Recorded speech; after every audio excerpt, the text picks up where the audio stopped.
Out of these two eye areas, what would you say is more attractive? Most likely the one at the top, right? But you probably don't know why. They say the eyes are the windows to the soul. Both men and women would agree that the eye area is the most important feature when it comes to an attractive face. As we can see from our king here, Jeremy Meeks, the way your eyes look can really seriously make or break your face. So what is it that really makes an eye area attractive? Or does none of this stuff even matter? Is beauty just in the eye of the beholder? If you just have the right mindset, you never get up, you never give up. You can do it too, you can get any woman you want, it shouldn't even matter, right? Well, that's sadly false. In this video, I'm going to be breaking down the 11 features that makes an eye area attractive. Number 1, eye spacing. The distance that's between your eyes and the distance between your pupils is extremely important. This is called the interpupillary distance, also known as IPD for short. The ideal situation is for your eyes themselves to be at least one eye's breadth apart, as you can see in the illustration here that I've so kindly provided. But there is some nuance to this because it depends on each eye's width and the length of the mid-face. So as we see here, this man has overly close set eyes. This, in my opinion, is one of the worst situations you can be in, unfortunately, because it can really give you a look of consanguinity. And you know, men who have close set eyes usually tend to have a longer mid-face, as you know, we can see here. Yeah, so pretty brutal. It's pretty brutal. Unfortunately, worse for your looks also. So if we look at this man here, if we just look at his face, you can see, you know, it looks pretty promising. He's got you know, good jawline here, strong chin, you know, thick eyebrows, but you can't see his eyes right now. But when I show you his eyes, he's got wide set eyes here. So you shouldn't have overly close set eyes, you shouldn't have overly wide set eyes. It should be just one breadth width apart. So that really links back to the point of your eyes can really make or break your face. So this is very important here, ladies and gentlemen. Next, we have eye orbits. As we all know, well, maybe you don't know, but fertility and youthfulness implies attractiveness. So your orbital width and the actual area of your eye actually increases as you get older. So we see this demonstration here, actually increases as you get older. The supraorbital ring increases in height with age also.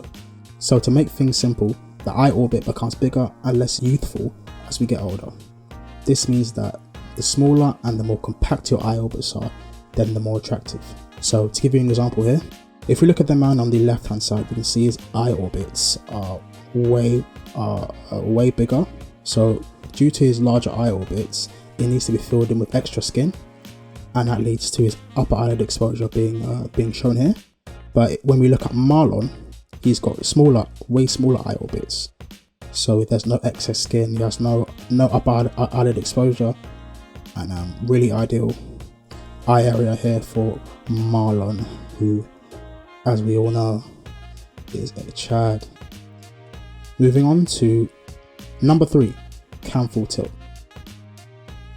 Canthal Tilt is the measurement of the vertical positioning of the inner corner of the eye against the outer corner of the eye. The inner corner of the eye is called the medial canthus, and the outer corner of the eye is called the lateral canthus. So having a neutral canthal tilt is the most common scenario for most people, but unfortunately having the dreaded negative canthal tilt is the worst scenario for your canthal tilt. If you have a negative canthal tilt, this unfortunately plays down in your attraction hugely. Number 4, eyelid exposure.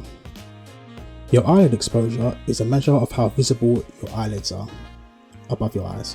So if we look at this example here, we can see this man has a lot of upper eyelid exposure. Then we see Michael B. Jordan, who has a little bit, not that much.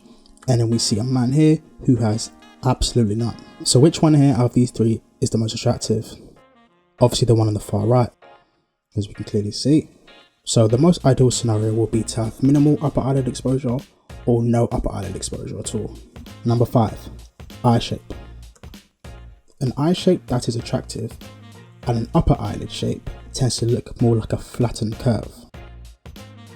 The lower eyelids tend to be more straight or higher than the inner corners of the eye. So if we compare this to the eyes at the top, his eyes are more of a rounded curve more than a flattened curve, and this eye shape is seen as less attractive. Your type of eye shape also plays a big factor in something that's called the scleral show. So the scleral show is the whites of your eyes. Having scleral show below your actual pupils lessens the attractiveness of your eyes. So if we look at these two examples here, which of the two here looks more masculine and mysterious? John Travolta on the left or Nicolas Cage on the right? Left or right? The one on the left, because he has less scleral show, where Nicolas Cage on the right has scleral show there, which makes his eyes, and that's due to his eye shape. Number 6, palpebral fissure. Palpebral fissure length is the width of the eye from side to side. Men having horizontally wider eyes are more attractive as they have a higher palpebral fissure length. Palpebral fissure height is how vertically narrow your eyes are. Narrow eyes vertically are more attractive. Think about it. When a lot of guys take pictures, what do? Smile with their eyes, squinting. The reason for this is to make their palpebral fissure height shorter in order to look more attractive. Number 7, orbital vector and eye deep setness. How deeply set your eyes are very important. Deep set eyes are positioned within your eye socket and very well supported by the bone that surrounds it. Men who have deep set eyes are more attractive. This is more attractive than having protruding eyes. This is because it makes it look as if your eyes are not contained within your skull. As deep set eyes here, his eyes are deep set well within his skull and his eyes are well protected by the bone that surrounds it. In order to see how deep set your eyes are, you have to look at your orbital vector. You can either have a neutral orbital vector, a negative orbital vector, or a positive orbital vector. A positive orbital vector describes an eye position where the eyeball sits slightly behind the lower orbital rim and surrounding soft tissue, creating that eye deep setness appearance. A negative orbital vector is when the eyeball sits in front of the lower orbital rim surrounding the cheek tissue, making the eyes appear more prominent and protruding. Having a negative orbital vector can really affect your under eye support, give you things such as eye bags, etc.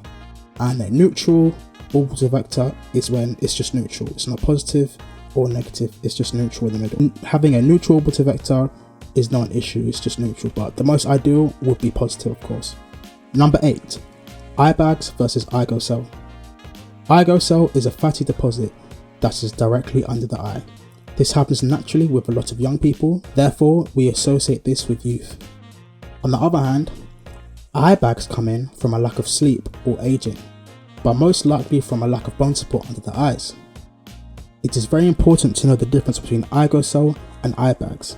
This is because Eyego cell is considered very attractive by many, whereas eye bags obviously are not. Number 9, eyelashes. Eyes that have no eyelashes are not going to be attractive, but eyes that have thick, visible dark eyelashes are attractive. Number 10, eyebrows. Eyebrows that are thick, horizontally straight, or tilted down diagonally towards the corner of the eye are the most attractive. This will be called positively tilted eyebrows. Attractive eyebrows are usually low set. This means that they are close to the eyes. This goes hand in hand with the most attractive eyes having minimal or no upper eyelid exposure, as I explained earlier. Unattractive eyebrows usually have a negative canthal tilt or a rounded hump shape, and they are also usually set a distance away from the top of someone's eyes. Number 11, eye colour. Your eye colour can play a big role in the attractiveness of your eyes. Having light colour eyes can make you seem as if you're more interesting and more vibrant. To give an example of this, Jeremy Meeks, our favourite person in this community, I personally believe if he had black eyes or brown eyes, he wouldn't have gone as viral as what he did. Alright, so that's it. Well done for getting to the end of this video, as having an attractive eye area is one of the most difficult things to have, and it's one of the features that's really outside of your control, and it really has a lot to do with your genetic makeup and how you're born. So you need to make sure you chose good parents when you're born so that you can have at least some of these features. Alright, so thank you. See you in the next one.